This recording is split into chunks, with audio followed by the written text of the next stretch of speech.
What's up mga kamams and mga kapaps, and welcome once again to another vlog and tutorial. And for today's video, ang gagawin po natin using 5x8 inches index card. So I used here the blank index card, yung walang guhit.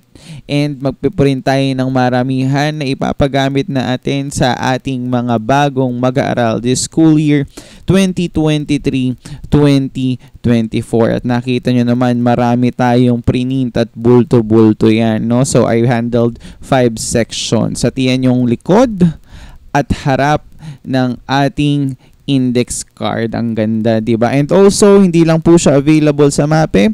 Available po siya sa lahat ng mga subject areas, at sa mga interested dyan, PM is the key. Alam niyo yan. Pero bago ang lahat, intro, pasok!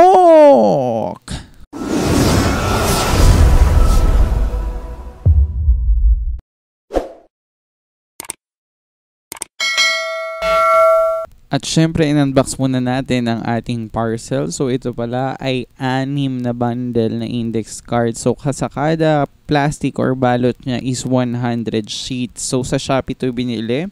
Nag-range ang price niya ng 50 pataas. So ang napili ko ay yung tagsi 60 pesos. Depende kasi siya sa kapal at saka sa klase ng paper, no? Doon magbabari yung prices. At nakikita nyo dyan, that is 8x5 or 5x8 inches that consist of 100 pieces or sheets. So simulan na natin. So sa proper na pag-feed or paglalagay niya sa printer, so dapat naka-landscape po, hindi po siya naka-portrait, no? Iayos natin siya. Ayan.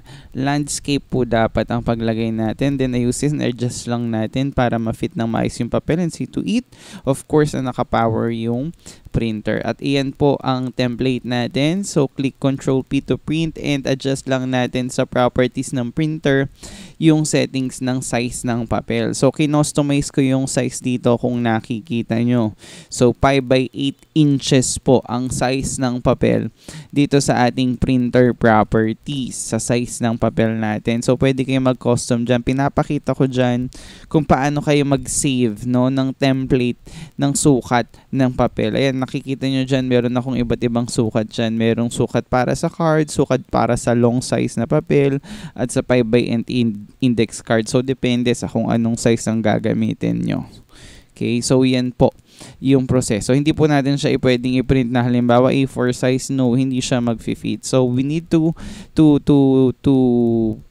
custom the size of our paper. And so once done na, again, i-click lang yung ginawa yung custom size ng page or ng papel, and then click OK. And then after dyan, pwede na natin siyang i-print.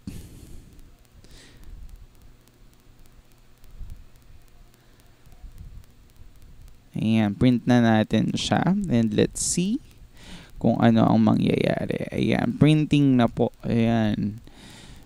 So, ayan, lumalabas na siya. Hintayin lang natin lumabas yung first page. Ayan yung front page po ng print natin. Ayan. So, paano naman ilalagay yung sa likod? So, see to it. Ayan, naka-feed. Tatalikod natin siya na yung logo or yung heading should be at the bottom. Okay, na nakatalikod.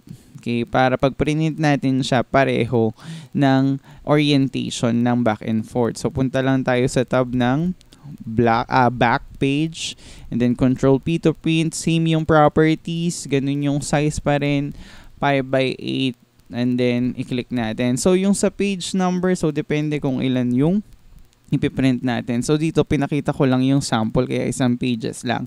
And later on, papakita ko sa inyo yung multiple or bulto-bulto ng pagpiprint ng ating index card na aking gagamitin at ipapamigay sa aking mga mag-aaral ngayong school year 2023-2024. Ayan, kita natin, no? Ang linis, maayos yung format, madaling unawain, madaling basahin yung nakalagay, at madali tayong mamomonitor yung estudyante natin. So, yan, pinapakita ko dyan yung bulto-bulto na yan. Ang dami na. So, actually, I already printed the 3 pack which is 300. So sobra-sobra na yun kasi ang isang section lang yata namin ngayon ay hindi aabot ng 50 students. So sobra-sobra na siya. Ayan. So maramihan na siya harap, and then itong part na to palikod na. So likod na yung ipiprint natin dito sa part na to. Ayan, nakakatuwa lang yung tunog ng printer, pero hindi ko na sinama yung sound dito. Ayan. So bulto-bulto na siya. And para sa mga gustong mag-avail ng template or ng format, feel free to message me. Pwede nyo kong i-PM sa aking Facebook account, sa aking TikTok, sa aking Facebook page, pwede rin sa Messenger, no? Clifford Nazaria lang po ang hanapin. Sa page ko po ay Clip Harold Sanchez yung aking account doon. So doon lang po. And that's it. Yan po yung unang batch ng aking class card. And once again, thank you so much mga kamams, mga kapaps.